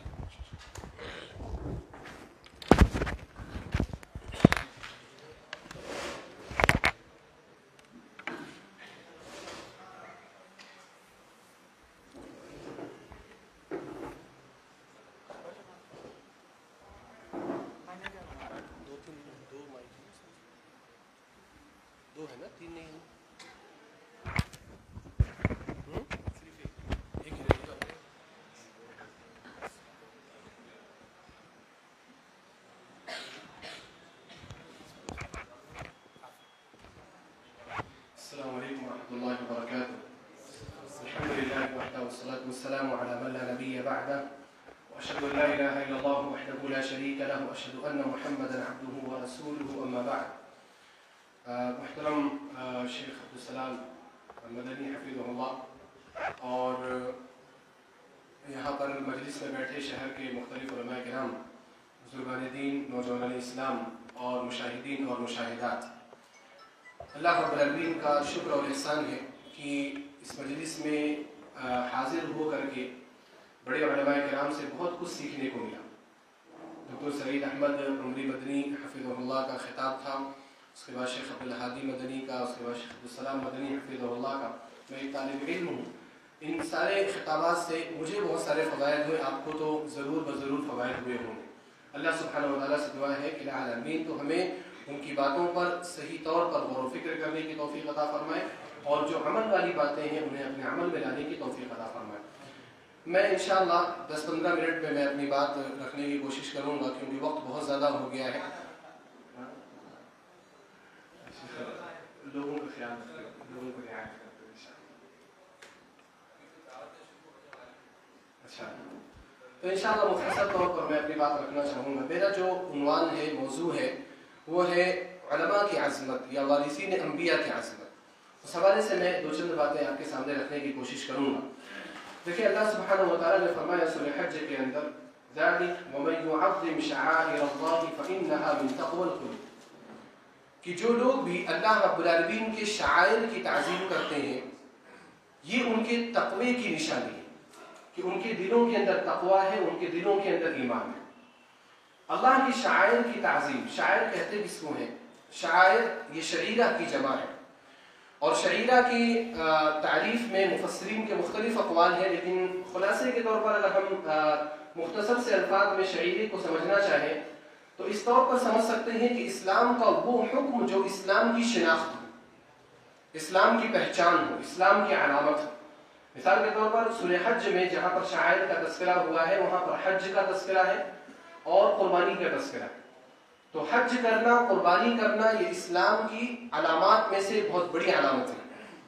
اسی طرح سے آپ دیکھیں نماز، یہ اسلام کے شعائر میں سے ایک عظیم شعیرہ ہے کیونکہ اسلام کی پہچان ہے. العهد الذي بيننا وبينهم الصلاة فمن تركها فقد كفر. نبی صلی اللہ علیہ وسلم نے فرمایا کہ جو فرق کرنے والی چیز ہمارے اور کافروں کے درمیان ہے وہ نماز ہے، جو نماز چھوڑتا ہے وہ کفر کا ارتکاب کرتا ہے. تو یہ جو شعیرہ ہے، یہ شعیرہ وہ چیز ہوا کرتی ہے جو اسلام کی پہچان ہوا کرتی، اسلام کی آئیڈینٹی ہوا کرتی۔ اللہ سبحانہ و تعالیٰ نے کیا فرمایا کہ اگر آپ ایسی چیزوں کی عزت کرتے ہیں، ایسی چیزوں کا احترام کرتے ہیں، تو یہ آپ کے دلوں کے تقوی کی نشانی ہے، آپ کے دلوں کے ایمان کی نشانی ہے کہ آپ کا ایمان صحیح اور سالم ہے۔ اب انہی شعائر میں کیا علماء شعائر میں سے نہیں؟ علماء کیا شعائر میں نہیں آئیں گے؟ یہ علماء اسلام کی پہچان ہے، جو علماء حق ہے وہ اسلام کی پہچان ہے، اسلام کی علامت ہے۔ لہٰذا علماء کرام کی تعظیم کرنا، ان کی عزت کرنا، ان کا احترام کرنا جہاں ہماری ہدایت کے لیے ضروری ہے، وہی ہمارے دلوں کے تقوی اور ایمان کی نشانی بھی۔ اگر آپ ان کی تعظیم نہیں کریں گے، آپ ہدایت پر بھی نہیں آ سکتے، اور آپ کے اندر تقوی بھی نہیں ہے۔ چاہے آپ داڑھی رکھ لیں، چاہے آپ لمبی سی ٹوپی لگا لیں، آپ چاہے آپ ٹخنے سے اوپر پیجامہ کر لیں، اگر علماء کی تعظیم نہیں ہے تو اس کا مطلب یہ ہے کہ آپ کے دل کے اندر تقوی نہیں۔ اللہ سبحانہ و تعالیٰ نے، نبی صلی اللہ علیہ وسلم نے علماء کی عظمت کے تعلق سے کیا کچھ بیان کیا، وہ ساری باتیں یہاں پر نہیں بیان کی جا سکتی۔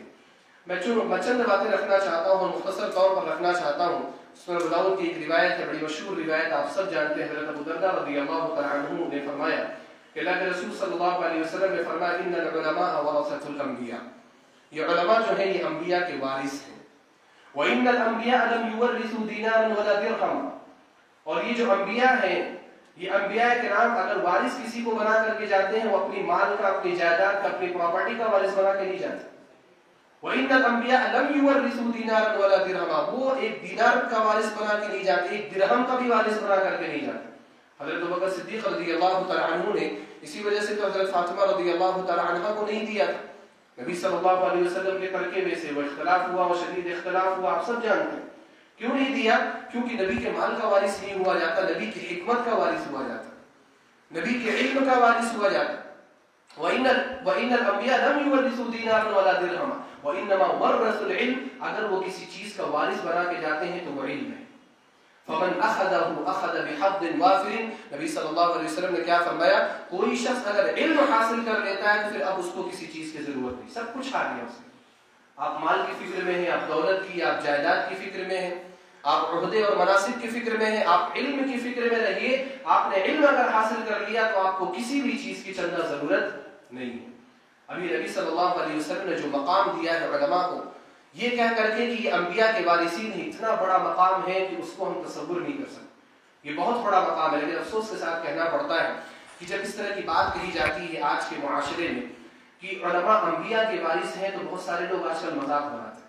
آپ کو یقین نہیں ہوگا، لیکن ہمارے درمیان رہنے والے لوگ اس بات کا مذاق بناتے ہیں۔ نبی صلی اللہ علیہ وسلم کی حدیث کا کیا کہتا ہے؟ یہ علماء، یہ انبیاء کے وارث، یہ انبیاء کے کام ہیں، یہ ایسے کرتے ہیں، وہ ایسے کرتے ہیں، یہ عالم نے وہ کیا، وہ عالم نے وہ کیا، یہ انبیاء کے وارث ہیں۔ مذاق بناتے ہیں، مذاق کے لہجے میں بات کرتے ہیں۔ اور یہ جو مذاق ہے، ہو سکتا ہے وہ اپنی رائے سے کہہ رہے ہو، لیکن یہ نبی صلی اللہ علیہ وسلم کی حدیث کا مذاق ہے۔ آپ صلی اللہ علیہ وسلم کی سنت کا استہزاء ہے کہ اگر کوئی شخص عمدن اس کام کو کرے تو وہ دائرہ اسلام سے خارج بھی ہو جاتا ہے، اس کو دوبارہ اسلام میں داخل ہونے کے لیے کلمہ پڑھنے کی ضرورت پڑے گی۔ یہ اتنا بڑا مذاق ہے، یہ کفر تک پہنچانے والا مذاق ہے۔ اس چیز کو بہت معمولی سمجھا جا رہا ہے ہمارے معاشرے۔ انبیاء کرام کے وارث ہونے کا معنی کیا ہے؟ میں ایک بات کلیئر کر دوں کہ دیکھیں، نبی کی جو ذات ہے نا وہ معصوم ہوتی ہے، اللہ سبحانہ و تعالیٰ ان کی حفاظت کرتا ہے۔ ہمارے نبی صلی اللہ علیہ وسلم جو تھے، نبی بنائے جانے سے پہلے بھی اللہ رب العالمین نے ان کی حفاظت کی، چھوٹی چھوٹی چیزوں سے، صغیرہ اور کبیرہ، ہر طرح کے گناہ سے۔ آپ صلی اللہ علیہ وسلم نے ایک مرتبہ ارادہ کیا کہ میں جا کر کے وہ شادی کے محفل میں شریک ہوں جہاں گانے بجانے ہو رہے ہیں۔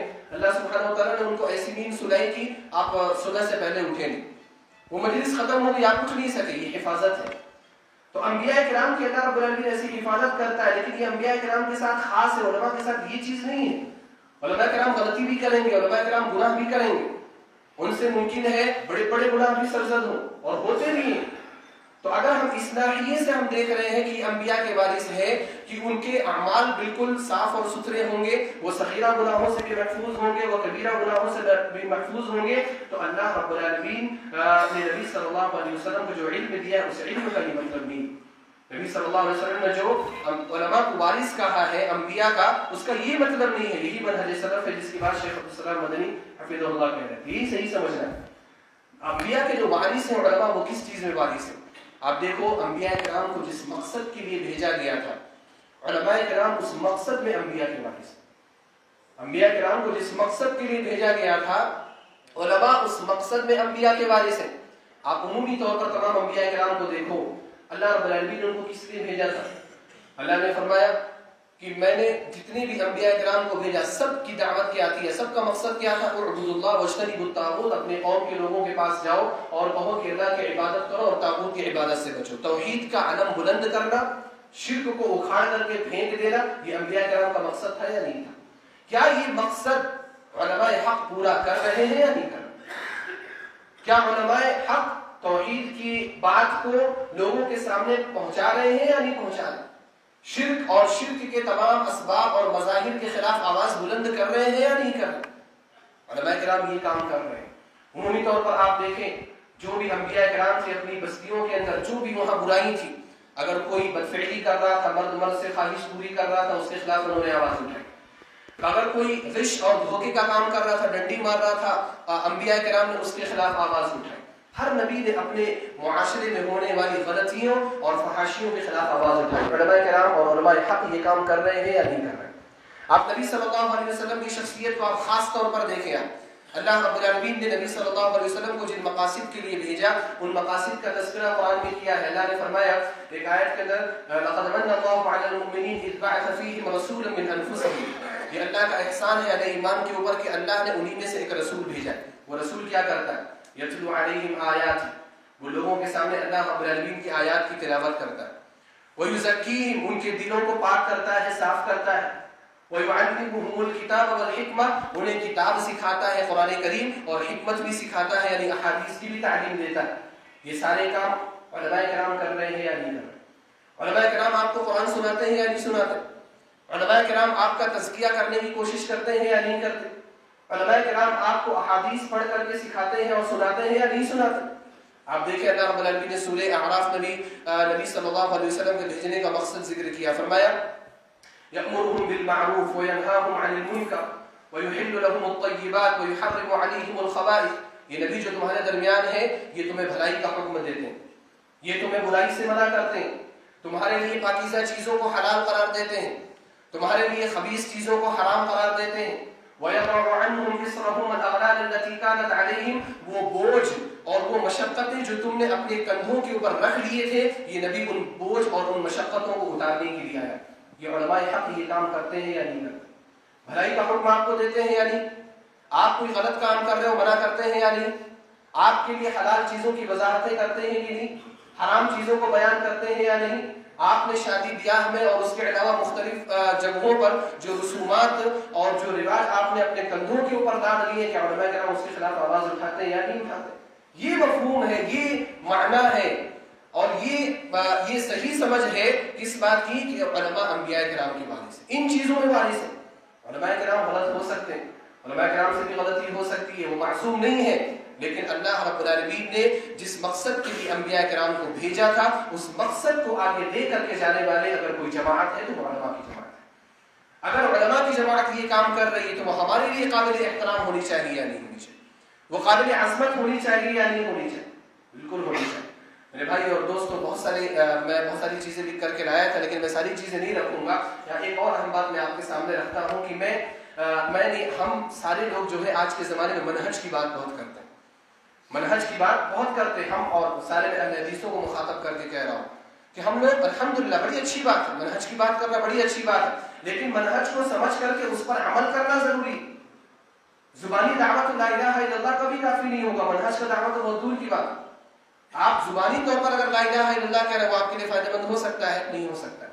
آپ منہج کی بات کر رہے ہیں تو منہج کی بات بولنے سے پہلے آپ کو منہج کی محبت اپنے دل کے اندر پیدا کرنے کی ضرورت ہے، اور اگر کوئی بات منہج کے بارے میں پتہ چل جائے کہ یہ منہج میں داخل ہے، آپ کو اس کے اوپر جم جانے کی ضرورت ہے، اور اگر کسی بات کے بارے میں پتہ چل جائے کہ یہ ہمارے منہج کے خلاف ہے، منہج سلف صالحین کے، منہج صحابہ کے، منہج تابعین کے خلاف ہے، تو آپ کو اس سے کنارہ کشی اختیار کرنے کی ضرورت ہے۔ اب یہ علماء کرام کی جو عظمت ہے، کیا وہ ہمارے منہج میں نہیں ہے؟ وہ ہمارے منہج میں داخل ہے علماء کرام کا احترام، علماء کرام کی تعظیم یہ ہمارے منہج میں داخل ہے، ہمارے عقیدے میں داخل ہے۔ امام طحاوی رحمہ اللہ کی مشہور کتاب ہے عقیدہ طحاویہ، جو پڑھائی جاتی ہے مدارس میں، علماء کرام جو آ کر کے آپ کے پاس عقیدے کی دعوت کی نشر و اشاعت کرتے، وہ یہ کتاب پڑھ کر کے آئے ہوئے ہوتے. بڑی عظیم الشان کتاب، بڑی جامع کتاب. امام طحاوی رحمہ اللہ نے عقائد کا ذکر کرتے ہوئے ایک بات بیان فرمائی. کیا فرمایا؟ وعلماء السلف من السابقین ومن بعدهم من التابعین من اہل الخیر والاثر واہل الفقہ والنظر لا یذکرون الا بالجمیل ومن ذکرهم بسوء فهو على غیر السبیل. امام طحاوی رحمہ اللہ نے فرمایا کہ جو علماء سلف ہیں، جو گزرے ہوئے علماء من السابقین جو گزر گئے، ومن بعدهم من التابعین اور ان کے بعد آنے والے جو ان کی اتباع کر رہے ہیں معروف طریقے سے، جو ان کے منہج پر رہ کر کے کام کر رہے ہیں، اور یہ جو بعد میں آنے والے علماء قیامت تک کے علماء من اہل الخیر والاثر، وہ علماء جو وقت کے معاشرے کے سب سے بہترین لوگ ہوا کرتے ہیں. خیرکم من تعلم القرآن وعلمہ من یرد اللہ بہ خیرا یفقہہ فی الدین. تم میں بہتر وہ ہیں جو قرآن پڑھتے ہیں، پڑھاتے ہیں. اللہ رب العالمین اگر کسی کے ساتھ اچھائی کرنا چاہتا ہے اسے عالم بناتا ہے، مالدار نہیں، جائیدادوں کا مالک نہیں بناتا. اللہ اگر کسی کے ساتھ اچھائی کا ارادہ رکھتا ہے اللہ اسے عالم بناتا ہے. من اہل الخیر، یہ وقت کے بہترین لوگ ہوا کرتے ہیں. والاثر، یہ احادیث اور آثار کی حفاظت کرنے والے لوگ ہوا کرتے ہیں. واہل الفقہ والنظر، یہ وہ لوگ ہیں جو احادیث کو اور قرآن کریم کی آیات کو صحیح طور پر سمجھتے ہیں. والنظر، اور یہ وہ لوگ ہیں جو قرآن کریم کی آیات میں اور احادیث میں صحیح طور پر تدبر اور غور و فکر سے بھی کام لیتے ہیں. آپ نے فرمایا کہ یہ ایسے لوگ ہیں لا یذکرون الا بالجمیل، جب بھی ان علماء کرام کا تذکرہ آئے گا ہمیشہ جمیل انداز میں، خوبصورت انداز میں ان کا تذکرہ کیا جائے گا. بڑے محترم الفاظ کے ذریعے سے ان کی بات بیان کی جائے گی، بڑی عزت کے ساتھ ان کو خطاب کیا جائے گا، بڑے اچھے الفاظ ان کے لیے استعمال کیے جائیں گے. جلد بازی میں کوئی بات نہیں کی جائے گی، ایسی بات نہیں کی جائے گی جس میں ان کی تنقیص ہو، ان کی کسر شان ہو، جس میں ان کی عزت کو داغدار کرنے کی بات ہو. ایسی کوئی بھی بات نہیں کی جائے گی. لا یذکرون الا بالجمیل، جب بھی ان کی بات کی جائے گی علماء کی بڑی عزت کے ساتھ اور بڑی احترام کے ساتھ ان کی بات کی جائے. اس کے بعد کیا فرمایا؟ ومن ذکرهم بسوء فهو على غیر السبیل، اور اگر کوئی شخص عالم کا، علماء حق کا تذکرہ برے انداز میں کرتا ہے، ان کی غیبت کرتا ہے، ان کی غلطیوں کو منفی طریقے سے یا منفی مقاصد کے لیے اچھالنے کی کوشش کرتا ہے، فهو على غیر السبیل، تو وہ منہج سلف پر نہیں ہے، وہ دوسرے راستے پر ہے. منہج کی بات کرتے ہیں ہم، تو ہمیں اس بات کو سمجھنے کی ضرورت ہے. آج ہم سب سے زیادہ منہج کی بات کرتے ہیں اور سب سے زیادہ ہم ہی منہج میں ہٹے ہوئے اس تعلق سے. خاص طور پر آپ دیکھیں دوسری جو جماعتیں ہیں ہمارے پاس، علماء کی بڑی تعظیم ہے ان کے یہاں، بڑی عزت کرتے ہیں، بہت احترام کرتے ہیں علماء. اور علماء اگر کہتے ہیں کہ بیٹھ جاؤ بیٹھ جاتے ہیں، علماء کہتے ہیں اڑ جاؤ اڑ جاتے ہیں. علماء اگر غلط بات بھی بتا دیتے ہیں، کوئی بدعت کی بات بھی بتا دیتے ہیں، اس کو کرنے کے لیے تیار ہو جاتے ہیں. یہ عزت اور احترام ہے. خیر اس طرح کا تو احترام مطلوب نہیں ہے، لیکن میں مثال دے رہا ہوں. خیر لوگ عزت کر رہے ہیں. ایک واقعہ مجھے یاد آ رہا ہے، یہاں پر میں ذکر کرنا چاہتا ہوں عز الدین ابن عبد السلام رحمہ اللہ کا. عز الدین ابن عبد السلام رحمہ اللہ 660 ہجری میں ان کی وفات ہوئی ہے. علامہ ابن تیمیہ رحمہ اللہ سے پہلے کا زمانہ، یہ بھی شام کے رہنے والے تھے. عز الدین ابن عبد السلام رحمہ اللہ کے زمانے میں جو بادشاہ تھا شام کا، صالح ایوب نام تھا اس کا، اس نے کیا کیا تھا؟ اس نے عیسائیوں سے کچھ باتوں میں کمپرومائز کر لیا تھا، اور کچھ قلعے جو مسلمانوں کی حکومت میں تھے وہ قلعے اس نے عیسائیوں کو دے دیا. اب کیا ہوا؟ عیسائیوں کی آمد و رفت زیادہ ہو گئی تھی. عیسائی کیا ہے؟ مسلمانوں سے ہتھیار خرید رہے تھے اور ہتھیار کو مسلمانوں کے خلاف استعمال کر رہے تھے. عز الدین ابن عبد السلام رحمہ اللہ نے خطبہ دیا اور خطبہ جمعہ میں یہ کہا، پورا خطبہ ختم کرنے کے بعد لوگوں کے ذہن کو اپنی طرف متوجہ کرنے کے لیے پورے خطبے کو ختم کرنے کے بعد کہا کہ میں اس بات کے عدم جواز کا فتویٰ دیتا ہوں کہ نصارہ سے جو کہ شام میں آ کر کے بازاروں سے اسلحے خرید رہے ہیں، اس طرح سے ان کو اسلحے خریدنے کی اجازت دینا یہ بھی جائز نہیں ہے، اور کسی مسلمان کے لیے بھی جائز نہیں ہے کہ وہ ان کو اسلحے بیچے. جب یہ فتویٰ صادر کیا، جب یہ بات پھیلی، تو جو صالح ایوب تھا اس نے کیا کیا؟ عز الدین ابن عبد السلام رحمہ اللہ کو قید کر دیا. قید کرنے کے بعد وہ خود بادشاہ بھی چاہتا تھا کہ میں ان کو چھوڑ دوں، لیکن بادشاہ یہ چاہتا تھا کہ یہ غلطی کا اعتراف کرے، میرے سامنے آ کر کے معافی مانگے. تو صالح ایوب نے اپنے ہی ایک آدمی کو جیل میں بھیجا ان کے پاس، یہ کہہ کر کے بھیجا کہ جا کر کے ان کو یہ کہنا کہ آپ سے غلطی ہوئی ہے، آپ چل کر کے بادشاہ سے ایک بار خالی معافی مانگ لیں، بادشاہ آپ کو جیل سے نکال دے. عز الدین ابن عبد السلام نے کہا کہ اگر بادشاہ آ کر کے میرے ہاتھوں کو بوسہ بھی دے گا نا تب بھی میں اپنی بات سے مکرنے والا نہیں. میں اپنی بات سے سمجھوتا کرنے والا نے جو میں نے بات کہی ہے وہ حق والی بات کہی، وہ قرآن اور حدیث کے مطابق بات ہے. میں سمجھوتا کرنے والا نہیں ہوں. انا فی واد وانتم فی واد، میں ایک الگ طریقے پر چل رہا ہوں اور تم ایک الگ طریقے پر چل رہے ہو. تمہاری سوچ الگ ہے، میری سوچ الگ ہے، میرا مقصد الگ ہے، تمہارا مقصد الگ ہے. ہمارے درمیان بہت زمانے کی دوری ہے، بہت مسافت ہے ہمارے درمیان. انتم فی واد وانا فی واد، ہمارے اور تمہارے درمیان بڑا فرق ہے. چنانچہ بادشاہ نے ان کو جیل میں رکھ دیا. پھر اس کے بعد بادشاہ کی میٹنگ ہوئی کچھ عیسائیوں سے. میں یہ مثال دے رہا ہوں کس لیے کہ غیر کیسے علماء کی عزت کرتے ہیں، کیسے علماء کا احترام کرتے ہیں. عیسائیوں کے ساتھ میٹنگ ہوئی. اس کو معلوم تھا بادشاہ کو کہ عز الدین ابن عبدالسلام رحمہ اللہ بہت دانشمند آدمی، بہت دانشور ہے. چنانچہ ان کو اپنے ساتھ لے کر کے گیا کہ اگر نصارہ سے بات کرتے ہوئے کوئی مشورہ کرنا ہو تو میں ان سے مشورہ کر لوں گا. لیکن جب وہ ان سے بات کرنے کے لیے گیا نصارہ کے وفد سے، تو عز الدین ابن عبدالسلام رحمہ اللہ کو خیمے میں چھوڑ دیا، یعنی ساتھ میں لے کر کے نہیں گیا. اب وہ خیمے میں بیٹھے تھے، یہاں ان لوگوں کی میٹنگ شروع ہوئی. ادھر عز الدین ابن عبدالسلام رحمہ اللہ نے زوردار آواز میں قرآن پڑھنا شروع کیا، بلند آواز میں قرآن کی تلاوت کرنے لگے. تو اس نے کہا، صالح ایوب نے عیسائیوں سے کہا کہ جانتے ہو کہ جو خیمے میں جو قرآن کریم کی تلاوت کر رہا ہے وہ بندہ کون ہے؟ تو انہوں نے کہا کہ ہمیں نہیں معلوم. تو انہوں نے کہا، بادشاہ نے کہا کہ ھذا من اکبر قساوستنا، یہ ہمارے علماء میں سب سے بڑا عالم. قساوسہ کا لفظ استعمال کیا. قساوسہ عیسائی اپنے علماء کے لیے استعمال کرتے ہیں، قسیس جمع قساوسہ. تو عیسائی اپنے علماء کے لیے استعمال کرتے ہیں. تو ان کے نزدیک ان کی عزت کو بلند کرنے کے لیے انہوں نے یا اس بادشاہ نے قسیس کا لفظ استعمال کیا کہ ھذا من اکبر قساوستنا، یہ ہمارے بڑے علماء میں سے ایک عالم ہے. اور اس کے بعد کہا کہ تم جانتے ہو کہ میں نے اس کو جیل میں کیوں قید کیا ہے، یا کہ میں نے اس کو آزاد کیوں نہیں کیا ہے؟ تو انہوں نے کہا کہ ہمیں نہیں معلوم. تو صالح ایوب نے کہا کہ میں نے اس کو اس لیے جیل میں رکھا ہے کہ اس نے فتویٰ دیا ہے کہ تم سے ہتھیار بیچنا جائز نہیں، اس وجہ سے میں نے اس کو جیل میں رکھ دیا ہے. نصارہ نے کیا بات کہی، عیسائیوں نے اس وقت کیا بات کہی، وہ بات ہمارے لیے قابل غور ہے. عیسائیوں نے کہا کہ واللہ لو کان ھذا قسیسا عندنا، اللہ کی قسم، اللہ کو مانتے تھے، اللہ کی قسم کھاتے تھے. وہ کہا کہ اللہ کی قسم اگر یہ عالم ہمارے پاس ہوتا لغسلنا رجلی وشربنا مرقتها، ہم اس کے پیروں کو دھو کر کے اس کے پیروں کے دھون کو پی لیتے، ہم اس کے پیروں کو دھو کر کے اس کے پیروں کے دھون کو پی لیتے. یہ عزت ہے. کیونکہ ان کو معلوم تھا کہ یہ جو بندہ ہے یہ مسلمانوں کی خیر کی بات کر رہا ہے، یہ مسلمانوں کی بھلائی کی بات کر رہا ہے. ایسا آدمی ہمیں چاہیے جو ہمارے خیر کی بات کرنے والا.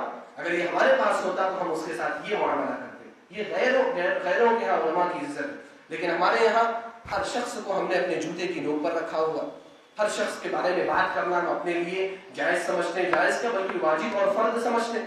وَلَا تَخْفُ مَا لَيْسَ لَكَ بِهِ عِلْمٌ، یہ بھی ہمارے لیے سائڈ ہو گیا ہے. اللہ نے فرمایا کہ جس چیز کے بارے میں علم نہ ہو اس کے بارے میں بات چیت مت کرو. یہ بھی ہمارے یہ تو نصوص ہے، منہج کی بات تو بعد میں آتی ہے. نصوص ہیں، یہ نصوص ہمارے سامنے نہیں ہے، قرآن کریم کی آیات ہمارے سامنے نہیں. ہم اپنی زبان کھول رہے ہیں اور کس کے خلاف کھول رہے ہیں؟ علماء کے خلاف کھول رہے ہیں. وہ علماء کرام کے خلاف ہم اپنی آوازیں بلند کر رہے ہیں جو علماء کرام ہمیشہ ہماری رہنمائی کی فکر میں رہتے ہیں، ہمیشہ ہماری اصلاح کی فکر میں رہتے ہیں. تو میرے بھائی اور دوستوں، علماء کرام کی عظمت اور ان کے مقام کو سمجھنے کی ضرورت ہے. یہ منہج سلف ہے کہ علماء کی عزت کی جائے، ان کے سامنے بلند آواز سے بات نہ کیا جائے. حضرت علی رضی اللہ تعالیٰ عنہ کہا کرتے تھے کہ عالم کی تقریب میں سے ایک چیز یہ بھی داخل ہے کہ اگر آپ مجلس میں بیٹھے عام آدمی سے ایک بار مسافہ کرتے ہیں تو آپ عالم سے 2 بار مسافہ کریں. ہمارے یہاں چیزیں نہیں ہے، اور میں یہ نہیں کہہ رہا ہوں کہ آپ ڈبل مسافہ کرنا شروع کر دیں، لیکن آپ اہمیت دیکھیں کہ حضرت علی رضی اللہ تعالیٰ عنہ نے فرمایا کہ آپ 2 بار اس سے مسافہ کریں، آپ خصوصی طور پر اس سے سلام کریں، کیونکہ وہ عالم ہے. اور وہ عالم اگر ہے تو وہ آپ کی اصلاح اور آپ کی توجیہ اور آپ کی ارشاد کے لیے وہ اپنی زندگی کو وقف کر رہا ہے، پوری زندگی وہ آپ کے لیے قربان کر رہا ہے. لہذا ایسا شخص جو آپ کے اوپر رحم کرنے والا ہو، جو آپ کی فکر کرنے والا ہو، آپ اس کے خلاف کیسے آوازیں اٹھا سکتے ہیں؟ ایک آخری بات بول کر کے میں اپنی بات ختم کروں گا. میرے بھائی اور دوستو، یہ جو علماء کرام کی جو عزت جو اچھالی جاتی ہے، یہ خاص واقعے کے تناظر میں نہیں ہے، عمومی طور پر سوشل میڈیا میں علماء کرام کی تنقیص ہوتی ہے، علماء کرام کے تعلق سے چٹکلے بنتے ہیں، لطیفے بنتے ہیں، جوکس بنتے ہیں. یہ جو جوکس بنتے ہیں یہ مقصد کیا ہے؟ یہ مقصد صرف ظرافت نہیں ہے، مقصد صرف لذت نہیں ہے، مقصد صرف لطف نہیں ہے، بہت بڑا مقصد ہے ان کا. اس کے پیچھے مقصد یہ ہے کہ یہ علماء کرام کی شخصیتوں کو خراب کر کے بدنما بنا کر کے وہ آپ کو علماء کرام سے اولاً اور پھر اس کے بعد دین اسلام سے دور کرنا چاہتے ہیں، اصل دین اسلام سے آپ کو دور کرنا چاہتے ہیں، اس لیے علماء کی شبیہ خراب کرنے کی کوشش کرتے ہیں۔ اللہ کے رسول صلی اللہ علیہ وسلم کو جو کافر مجنون کہا کرتے تھے، ساحر کہا کرتے تھے، کذاب کہا کرتے تھے، پاگل کہا کرتے تھے، کیوں کہا کرتے تھے؟ کیا ان کو مزہ آتا تھا؟ مزے لینے کے لیے، انٹرٹینمنٹ کے لیے کہا کرتے تھے؟ نہیں۔ اس سے پہلے تو 40 سال کو جو زندگی تھی اس میں تو امین تھے، صادق تھے، لیکن اس کے بعد یہ کیوں کہا جانے لگا؟ اللہ رب العالمین نے فرمایا اس لیے کہا جاتا تھا وقال الکافرون ھذا ساحر کذاب اجعل الآلہۃ الہا واحدا ان ھذا لشیء عجب۔ کافروں نے کہا یہ جادوگر ہے، یہ جھوٹا ہے۔ کیوں؟ انہوں نے سارے معبودوں کو ختم کر کے ایک معبود بنا دیا، بڑی تعجب والی بات۔ مقصد کیا ہے؟ نبی صلی اللہ علیہ وسلم کی شخصیت کو بدنام کر کے آپ کی دعوت سے روکنا مقصود تھا۔